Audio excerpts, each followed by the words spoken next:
Prophycology.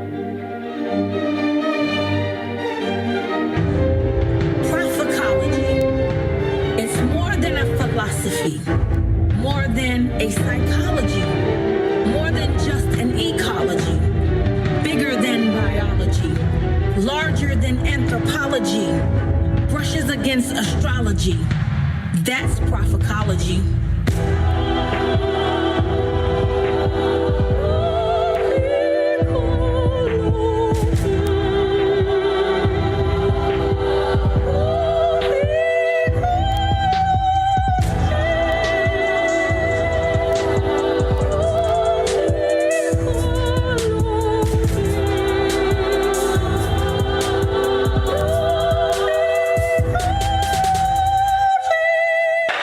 All right, God bless you. Today we have Dr. Arthur Davison, and he is a physician. Dr. Davis, tell us what kind of doctor you are. I'm an anesthesiologist, but I also do some anti-aging medicine, and I treat mental health issues, things like medication-resistant depression, bipolar disease, PTSD. Alcohol, substance abuse, and chronic pain where no one else can help you. That's sort of a summary of my practice. All right, great. Now, we've been coming to you for years, and I mean, you've helped us with the anti-aging. How important is anti-aging for today? We can remember science can get you to 100 to 110 years in the next 20 to 30 years. However, you have to do your part now. And the cornerstone is diet and exercise and mental health. And those are all three things that can be attained today. Diet, exercise, and mental health. Wow. Professor, what do you think about that? Diet, exercise, and mental health, Dr. Davison is saying. You know, I think that's very powerful because once we combine those ingredients, if I could say that, I mean, it brings about wholeness. Because what is a mind without having the body? You know, the body may be healthy, but the mind might not. And the mind might be healthy, but the body might not. So you need those things to bring about wholeness. Wow. Mental health, diet and exercise. Mental health, diet, and exercise. So let's talk for a moment about the pandemic, because that's on a lot of people's mind. When this pandemic happened, COVID-19, I know I was in your office that morning when the news was just starting to come out, and you told us about the ginger, and we were doing the ginger and the cinnamon. And thank you. We introduced it to the church, and we introduced it to them, and people was going out getting roots of ginger and, you know, boiling it in the pot. How did you come to discover that ginger was such a healing component? Well, you know, it's really just by accident. I mean, there's no substitute for getting vaccinated. Let me say that right now. But ginger has so many healing properties, especially in terms of cancer, the colon, skin, hormones. It does so many things. It's sort of something that's foundational. I believe in people doing juicing, apple, beets, carrots, ABCs, apple, beets, and apples, beets, carrots, and then ginger shots throughout the week. Oh, wait a minute. Well, let me get that. Apple, ABCs. honey, right ABCs. there. Your ABCs, your apple, beets, and carrots. Honey, you don't like beets, though. Yes, I do. You like beets now? Because remember, I was always anemic, and one of the things with beets, I would drink that, just get fresh beets and juice it, and I did that for years in my 20s, late 20s and 30s.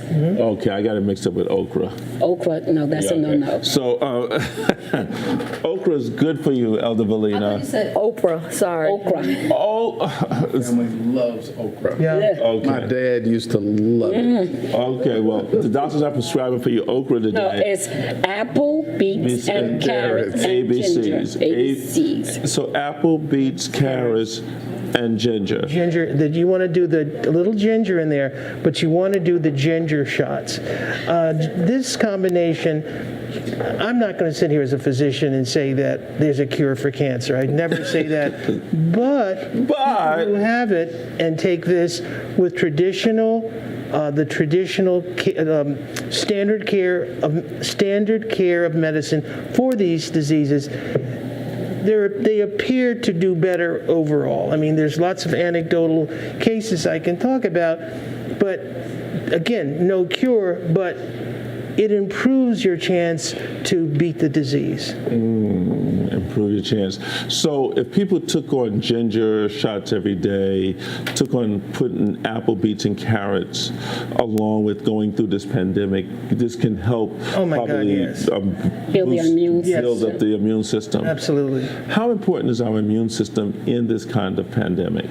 Well, if you look at the colon, the Myers patches, which are on the outside of the colon, these are, what am I thinking of? Collections of our immune system. I'm going to guess, I don't remember the medical school number, but probably 60% of your immune system exists around your colon, in these lymph nodes. And the diet, if you get the flu, if you get a cold, if you get an infection, having an immune system that's working at its optimum rate can help you fight off this awful virus. Wow. Now, talking about the immune system, let's talk for a moment about the importance of vitamin D. And I know you've gone through this with me about vitamin D, and want those of you to listen out here very closely. And I ran across this information some years ago when I was reading a book because it was a course I was taking, and they had did some studies, I believe it was in Harvard, where they was wondering why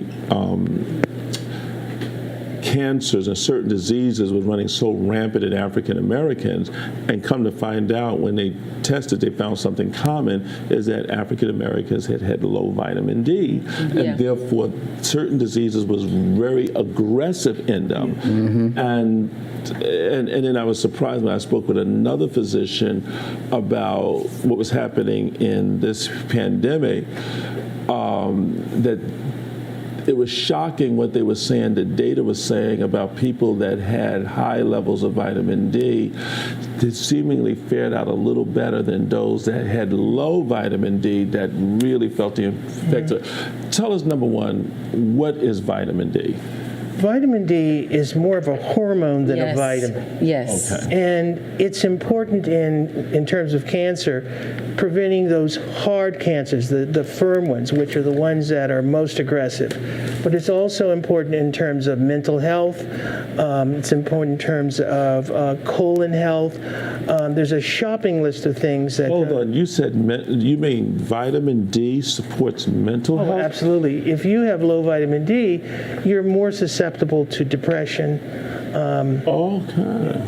Let's talk about numbers. Okay. You go to your doctor, and doctors are doing a wonderful job. I'm not critical of anyone, but when they say your vitamin D is normal, and I think 3 is the minimum of 3, that just means you're not symptomatic. But for optimum health, you have to have your vitamin D between 50 and 80. That's where you want for optimal health. Now, how do you calculate how much vitamin D you need on a daily basis? For every 10 units from like 30 to 40, 40 to 50, 50 to 60, depending on how low you are, you take 1,000 units for every 10 units a day to get where you want to be. So if you're 20 and you want to get to 50, you take a minimum of 33,000 a day. If you want to get to 80, which is for optimum health, you'll take 5,000 units a day. That's a rough way of determining how much vitamin D you Okay, take so a day. give that calculation again. Okay. So if you, whatever the difference is, if your vitamin D is, if you need to get it up 30 points or 30, or get it up, you take how many units? Multiply that times 100, and you're there. Multiply that by 100. Yeah. Wow, that's good. Let's give that a hand. Thank you. I mean, that's really good to hear. I mean, that's really something. Uncle Brad, what did you think about that? Have you ever had your vitamin D checked out? Recently, I had my vitamin D checked out, and it was I don't remember the exact numbers, but I know it was in the normal range, but it wasn't high like it should be. It wasn't on that upper end, and so that's why I'm grateful that we were able to get the shot today, so that because I want my numbers to go up, especially in vitamin D. With this next wave of this pandemic, who knows what's coming? You really have to be prepared. Yeah, and then y'all are school teachers, so y'all are working in the public. Working in the schools, Yes. and at some point there will be. They haven't mandated everybody to be vaccinated, but I think it's coming because there's Yes. no other way to have any kind of consistent protection, and we are still one of the few countries that never shut down the whole country. That's why we're having the issues we're having. We didn't shut down. Like China, they shut down, and they were doing steam in your nose 3 times a day, and that's how they shut it down in their country. But the whole country shut down. We never did. Yeah, very interesting. So with the vitamin D helps with mental health. Oh with my God, depression, yes. with mental health. Yep. It helps with bone density as well. Yes. Yep.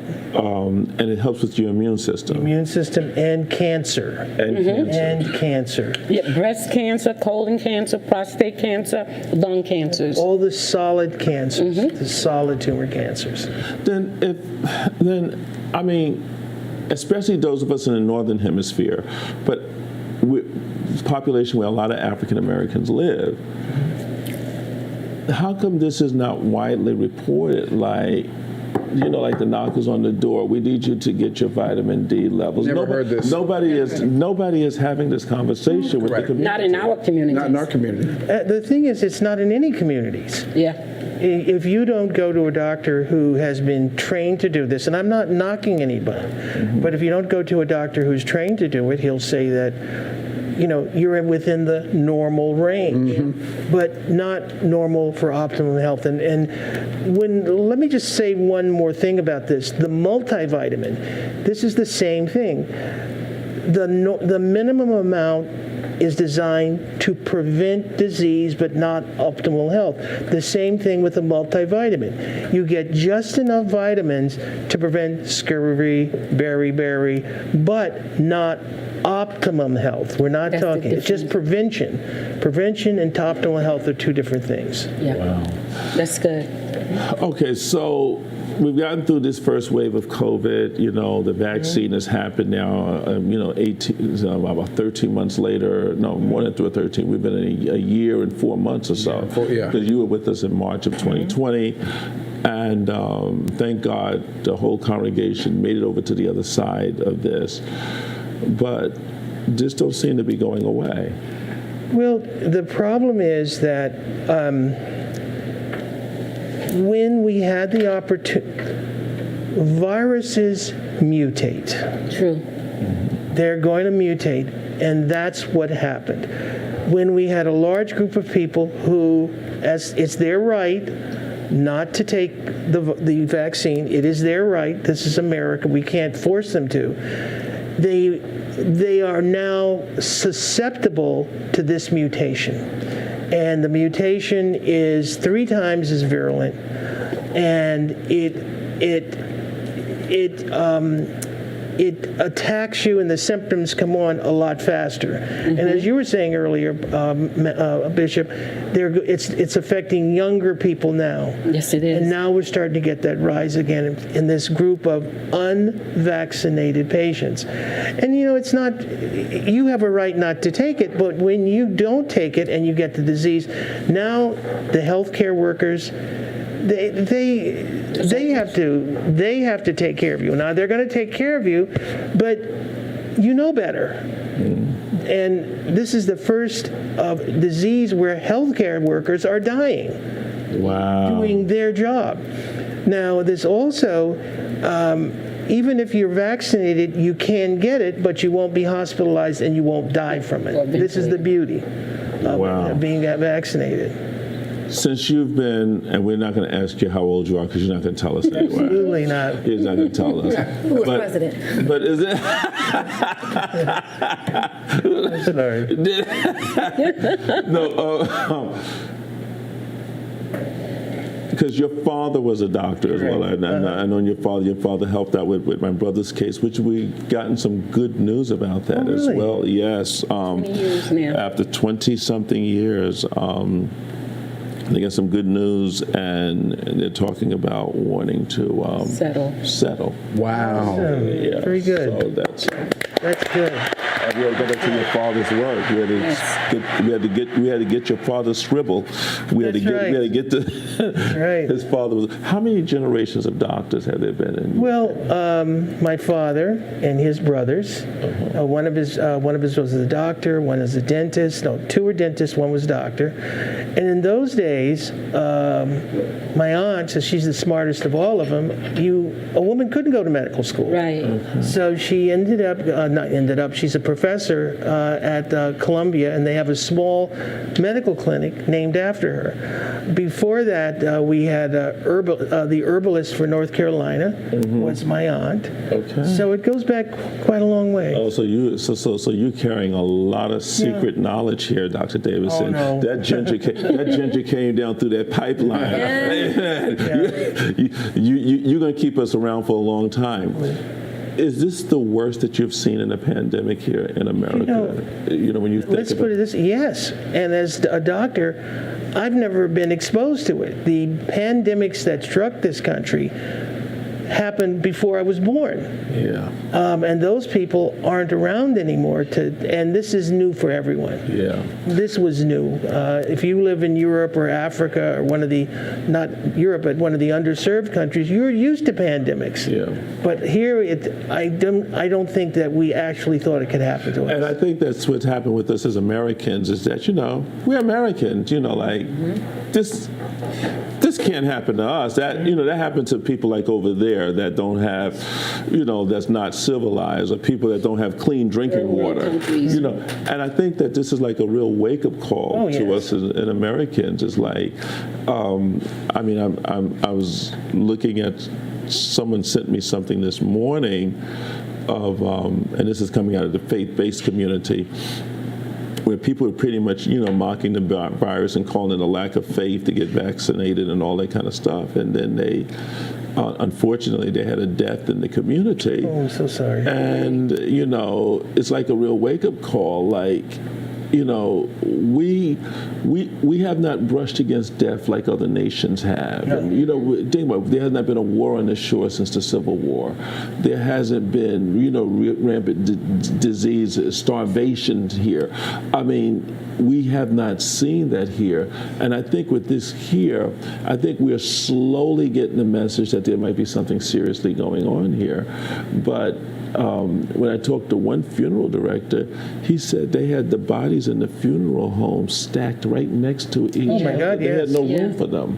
Yes. The morgues, there was no room in the morgues. They were keeping them in refrigerated trucks outside. And we never heard those kind of stories before until now. And then the media kind of shield us from actually seeing those type of things. But here in New York, it was there. We could walk by Mount Sinai. We could walk by the hospitals. We could go to the hospitals in Queens and see the refrigerator trucks, see the people piled up in there. You go to the hospital, all the cases were canceled. Routine surgery was canceled. It was. It never has this happened before in this country. It was the first. And people are polarized. They're making medicine and science something other than science. It could be a political issue. You're right, I'm wrong. And it's not about this. This is things that are based on science, both white, black, Asian, Jewish, Republicans, Democrats recognized this is a disease. It has it affects the rich, the poor equally. Yes. The black, white, everybody gets it equally. But someone didn't get the message. it's some plot. It's not a plot. It's real. Oh, it's from China. Who cares where it started? It's Right. here now. It's here, right, and it's affecting. Let's not get involved with pointing fingers. Right. Are you hearing from patients about different new strands that are coming up now, or people that are getting? Well, I don't see it, but healthcare workers in the hospitals are seeing it now. And in those unvaccinated areas of the country, the doctors are getting upset now. They're saying, look, we've got to do something because we're out of beds. Everywhere else it's going away, and it's coming out. They're not equipped to handle these type of diseases. If someone really sick comes, they have an ICU, but they transfer you to a central medical center. True. Well, those centers are being filled up now, and now we have doctors and nurses or caregivers, people who work who aren't vaccinated and are being exposed to this. This secondary wave it's very serious. Yes. All right. Well, listen, we're talking to Dr. Davidson. Now, today you have treated us here with, tell us a little bit about what is the Myers cocktail. Myers cocktail was, Dr. Myers, was in the early 20s and 30s, came up with a combination of vitamins and minerals that could treat a host of medical issues at one time. It's a wonderful platform for adding other things where you can get your vitamin B, C, magnesium, high doses of vitamin C, dexpanthenol, which is good for the hair and the skin. Oh, wow. Is there hope? But by taking it in, it gives by giving it intravenously, it goes right to the target organs. When you take something orally, you get the second pass effect. It first is metabolized to the liver and then goes out to the bloodstream. That's the beauty of it. We can add alpha lipoic acid, which is amazing. Yes. We're regrowing liver tissue, a lot of documentation, fighting cancer, causing tissue to grow.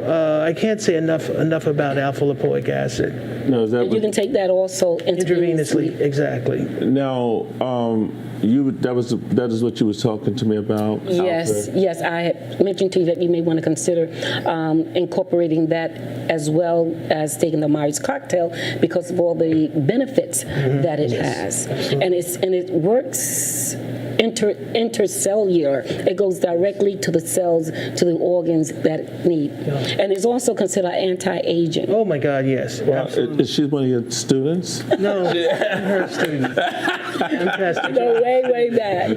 So is this something that we should incorporate as part of our? Oh yes, vitamin drips are essential because of the American diet.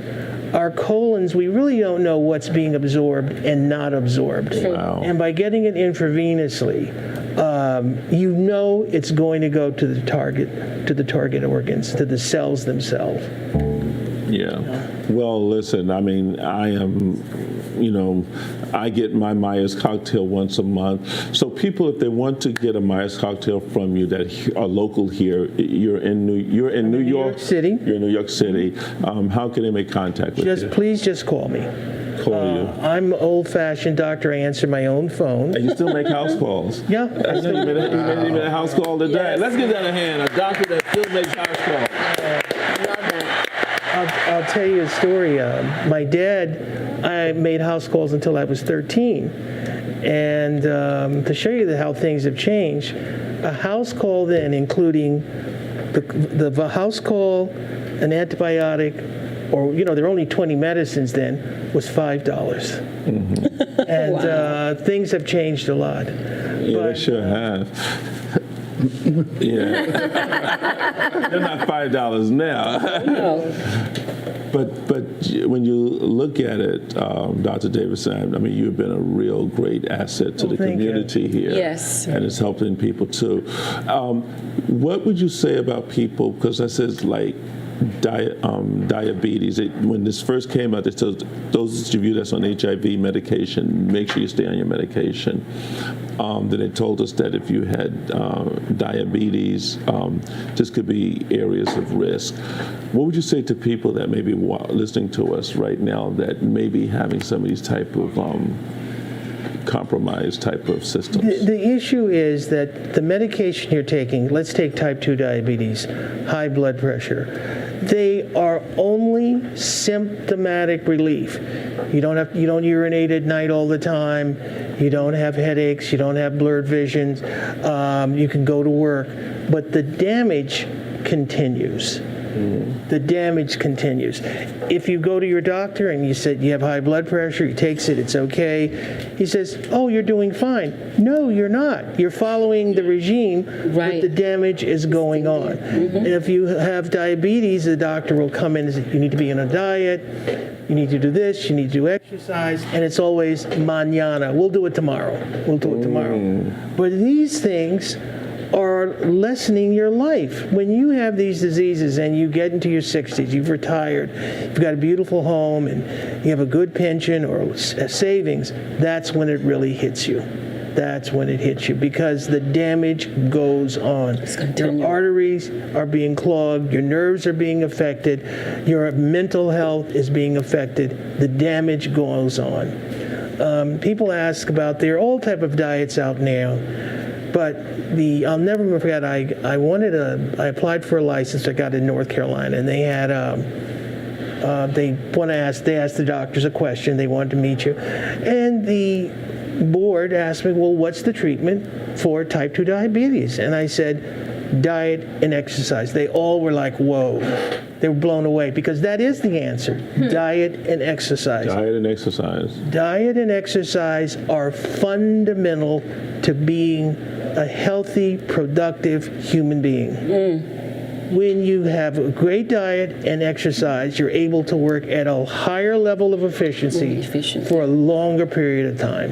That's where it comes in. Well, the first time I've heard, when I was coming to you, I was getting blood work done. I was 248 pounds when I came to Dr. Davison, and I got off the scale. I said, there's got to be a mistake, so I took my ring and watch off and got back on it. You remember that? Elder Melina, why you don't be laughing? I said, there's something wrong with the scale. I said, it's in the watch. I took my belt. And then I said, this can't be. I took the belt off, and I think at one point I said, let me take my pants off too. God.